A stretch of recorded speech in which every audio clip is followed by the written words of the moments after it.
Hello बच्चों, let's see the question here. Assertion region based question is given. First, if both assertion and region are true and region R is the correct explanation of assertion A. Second, if both assertion A and region R are true but region R is not the correct explanation of assertion A. Third, if assertion A is true but region R is false. And fourth, assertion A is false but region R is true. Here assertion is given as gravitational field is 0 both at the center of earth and infinity, and region is the dimension of gravitational field is Lt raised to power -2. Now to answer this question, first we will discuss here the key concept, and here the key concept will be gravitational field.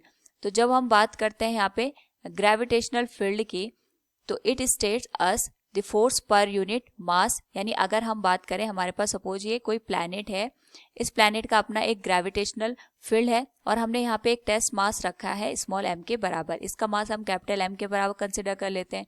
तो हमें ये देखना होता है कि यहाँ पे जो प्लैनेट है या कोई भी हमने मास m कंसिडर किया है, वो दूसरे मास पे कितना फोर्स यहाँ पे एक्सर्ट करता है. इस फोर्स की इंटेंसिटी को या इस फोर्स को हम मेजर करने के लिए ग्रेविटेशनल फील्ड का यूज करते हैं. ग्रेविटेशनल फील्ड हमें ये बताता है कि हमारे पास जो ग्रेविटेशनल फोर्स हम कंसिडर कर रहे हैं या जो भी मास की हम ग्रेविटेशनल फोर्स की स्टडी कर रहे हैं, उसका फील्ड यहाँ पे कितना स्ट्रॉन्ग है. तो उस फील्ड की स्ट्रेंथ को मेजर करने के लिए we take the ratio of gravitational force per unit mass के बराबर, और यहाँ पे जो मास होता है ये टेस्ट मास को हम कंसिडर करते हैं.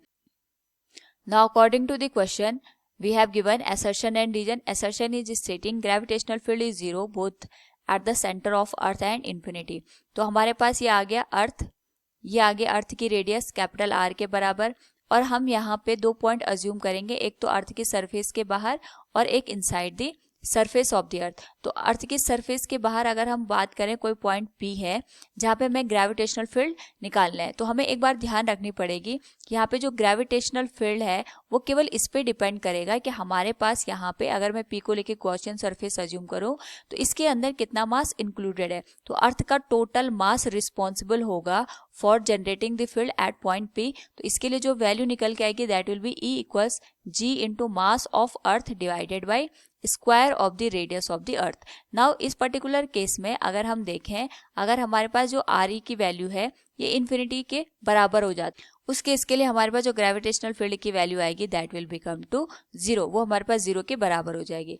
लेकिन अगर हम यही point inside the surface of earth assume करते हैं कि हमारे पास कोई पॉइंट हमने यहाँ पे अज्यूम कर लिया, क्यों, यहाँ पे अगर हमें ग्रेविटेशनल फील्ड की वैल्यू निकालनी है, उस केस के लिए हमारे पास जो फॉर्मूला बनेगा that will be G into capital M divided by RE square and it will be multiplied with x.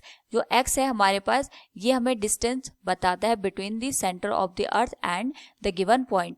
यानी अगर इस पर्टिकुलर केस में अगर हम बात करें, जो Q पॉइंट है वो सेंटर से x डिस्टेंस पे गिवन है. नाउ अगर हम यहाँ पे ग्रेविटेशनल फील्ड निकालना चाहते हैं एट सेंटर, तो सेंटर पे हमारे पास जो x की वैल्यू हो जाएगी वो 0 के बराबर हो जाएगी. तो उसके करस्पॉन्डिंग जो ग्रेविटेशनल फील्ड होगा दैट विल आल्सो बी 0. तो यहाँ पे हमारे पास according to the question gravitational field is 0 both at the center of earth and infinity. It is correct one. And reason is the dimension of gravitational field is Lt minus 2.